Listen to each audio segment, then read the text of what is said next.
Free, free, free. Everybody loves free. And do you know what people love more than getting free stuff? They love smashing that like button. Woo! But something that everybody loves more than smashing that like button is, of course, free money. And for many people, that's exactly what they see when they look at Teespring. Free money. And to be fair, Teespring does indeed earn people free money.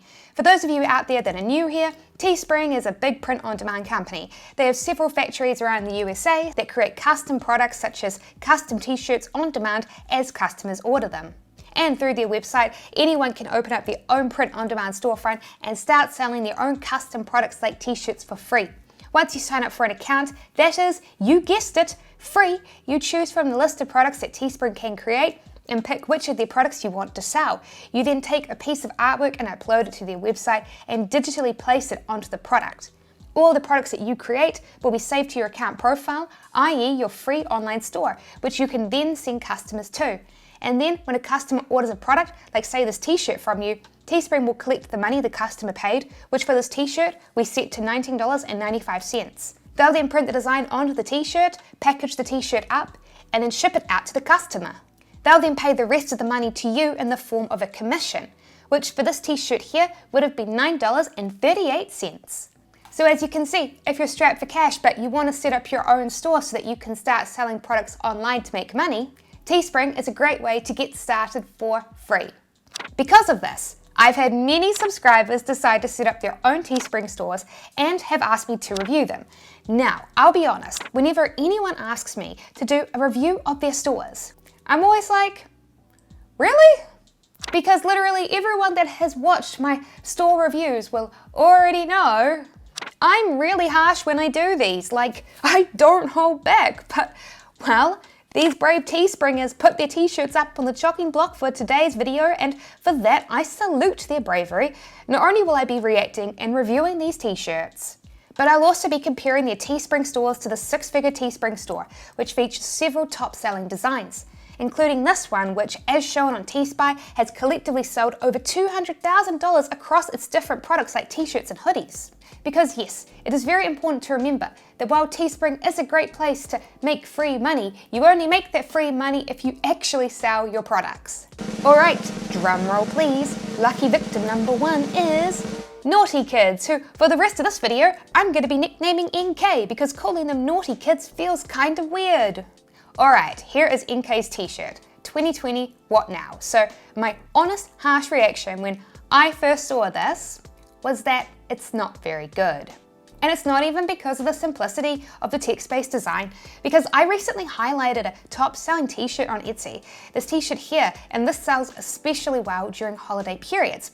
And look how simple this t-shirt is, it's also just text. But there is one crucial difference. This t-shirt, it's actually funny, you know, in like a dad joke way. I mean, let's be honest, NK, we've all heard tons of jokes by now about how much 2020 sucks. So simply saying 2020 what now, it's just not gonna make anyone laugh because humor is all about the unexpected.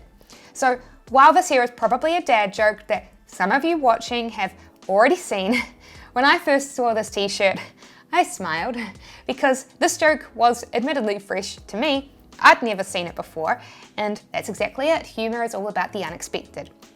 So here's an example of a print-on-demand t-shirt on Etsy that's in the same niche, that's done very well. It's a clever twist on the joke that also piggybacks off of the current new interest in Friends.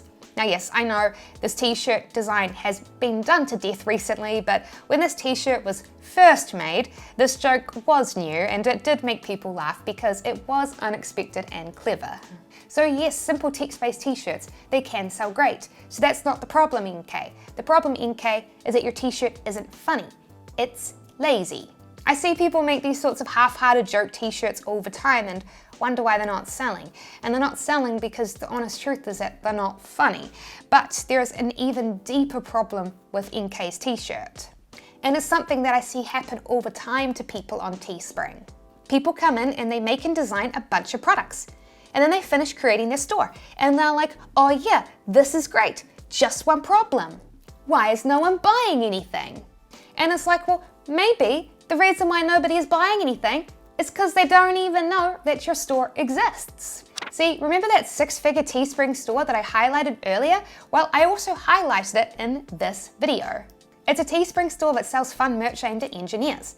Well, not only did I spend time in that video showing off the store, along with its successful designs such as this design here, which as I said has made over $200,000, but I also showed how they got customers into the store. I showed how they set up a free Facebook page where they posted funny pictures and memes for engineers and grew it. And then once they had organically built up a following on their Facebook page, they used their free platform to advertise and promote their Teespring store and the shirts, mugs, and designs that they sell in there. See, I think people misunderstand Teespring, and they think it's like Redbubble, which will advertise the products that people put up on their site. But unlike Redbubble, Teespring basically leaves the marketing and advertising up to you, and in exchange they pay a much higher commission rate than Redbubble. And unfortunately, I searched the internet, but I couldn't see NK advertising their t-shirt anywhere, so no one was ever going to see it. It's like Engineer Meme Designs had a plan for how they were going to get sales by building up a Facebook page for engineers by posting funny engineering related memes and then linking to their store in the picture descriptions. But before you set up a Teespring store, you've got to make sure that you too have a strategy for getting customers in the door. Otherwise, it's like opening up a store in the middle of the desert. Simply posting your t-shirt isn't enough. If you don't like the idea of marketing, then consider using a different third-party marketplace that advertises products for you, like Redbubble. And I also want to let you know that if you're watching this video and you have any questions, then you should be sure to come to my live Q&A Instagram Hangout session at 8 p.m. Eastern USA time tonight, as in the day that this video goes live. I regularly host live Q&A Hangouts for my Instagram followers, so if you haven't come and followed my page, please go do so. But anyway, on to lucky victim number 2. All right, drum roll please. Lucky review victim number 2 is Random Tuber, and I almost didn't want to review this one because Random Tuber subscribes to this channel, and what I'm about to say is probably going to make them unsubscribe. Because the honest truth, mate, is that this t-shirt here is up there with some of the worst I have ever seen. Mate, you could have the best traffic strategy in the world, you could have the most active Facebook meme page for investors in the world, and not a single person will buy one of these t-shirts. Now, here's the thing for you out there watching at home. You would think that this would be pretty obvious, wouldn't it? How can anyone think it is acceptable to just come to Google Images and then copy and paste the picture onto their t-shirt featuring a slogan that doesn't even make sense, and then be like, oh yeah, this t-shirt, it's great. No need to come in and delete the background of this picture. No, that's just unnecessary. The honest truth is that most people who would see this design are probably saying things like, man, this guy, doesn't he realize how insulting it is to think that I would actually buy this? And yet, as offensively awful and ugly as this design is to those of us looking in on the outside who wonder why he didn't take the time to delete the background box around the picture, look how genuine Random Tuber is. They're genuinely excited by the design and store, and they are clearly very genuinely proud of their design, and don't realize what went wrong and why nobody is buying this t-shirt. And as much as I may be sitting here roasting it, I'm honestly not surprised. I see it all the time, like literally every day. People ask me all the time to review their stores and their products, which to anyone looking in on the outside are obviously very unprofessional and ugly looking, but to them they're confused as to why nobody is buying their products. The truth is that when it comes to art and things that we create, it's extremely difficult for us to be truly objective about it. Think about it. Even the best, most famous authors in the world have to get their books ruthlessly cut down by an editor. They can't do it themselves. Since they wrote it, they are emotionally attached to it and struggle to see the faults with their own creation. I know I say this all the time on this channel. People probably think I'm a broken record by now. Everyone's probably at home being like, I get it now, Sarah, I won't make Random Tuber's mistake. I won't sell an ugly shirt. I'll be different. But the reality is, when it comes to being objective about our own stuff, nobody is different. Which is why if you are sending traffic to your designs but they are not selling well, make sure to get a very honest friend or family member to look over it for you and to give you their brutally honest opinion. And by the way, if you're enjoying this video and you'd like to learn even more about setting up a print-on-demand store, then you should download my free ebook, The 6 Steps That Six-Figure Online Stores Follow to Make Over $10,000 a Month, and you'll find a link to download that ebook in the video description below. But Anyway, on to our next store review victim. Okay, drum roll please. So, lucky victim number 3 is Goat1416. Alright mate, so my opinion on your store is that if this design had been super popular and sold really well, it would not have sold well for long. I mean, come on mate, this is 100% illegal. You are not allowed to sell this product.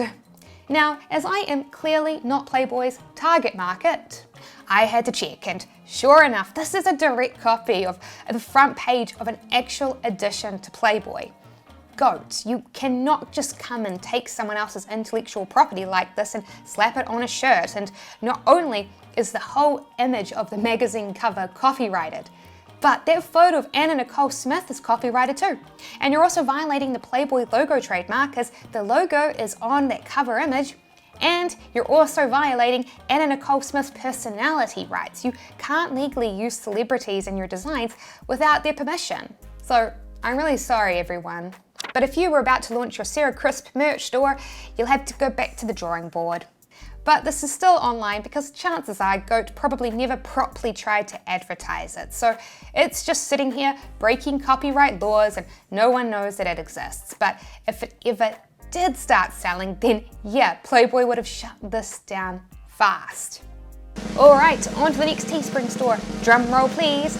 And lucky victim number 4 is Travel Thought. And actually, when I first went to the Teespring store, I was super confused.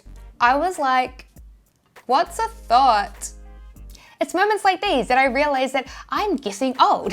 But yes, I went and looked up what a thought means, and when I saw it, as a woman myself, I was like, yeah, I don't know if, as a frequent flyer myself, I really want to wear a t-shirt that says I'm a slut. Maybe I'm missing something here and I'm just too old to get the joke. I genuinely don't know. I'm kinda confused. Let me know in the comment section if I'm just getting old and I don't get it, but right now, I'm not a big fan of this word, so I'm actually gonna nickname Travel Thought TT from here on out. Alright, so here's the thing TT. My immediate reaction when I first saw this was, regardless of whether other people like me find that word problematic, it really doesn't matter because the niche itself right now is problematic.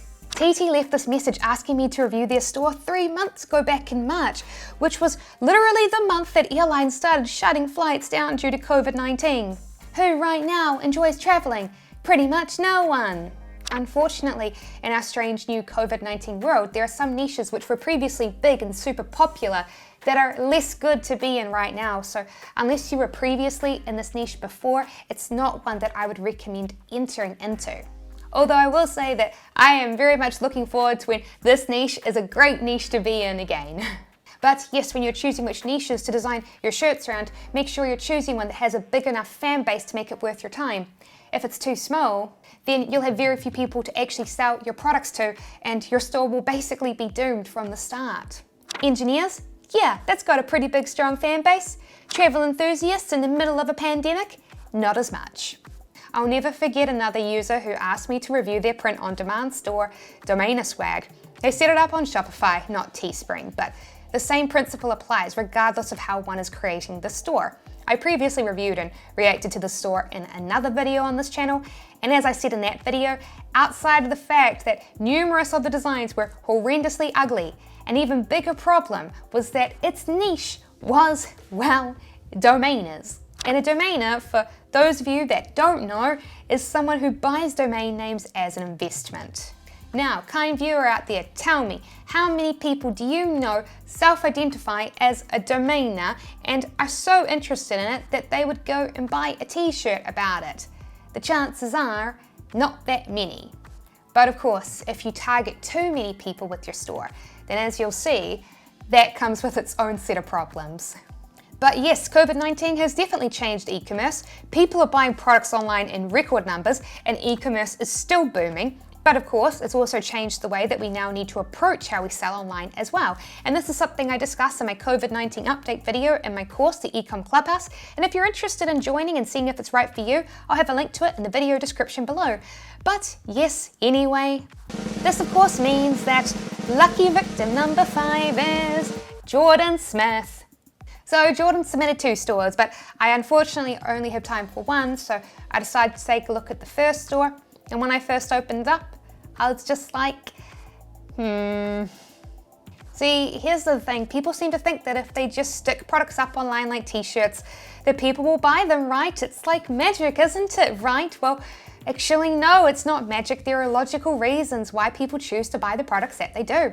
A while back, I made an Instagram post about it, and actually, when a lot of people saw this, they commented and said, "Why are you holding candy wrappers, Sarah?" Guys, that ain't candy wrappers. That's Australian money.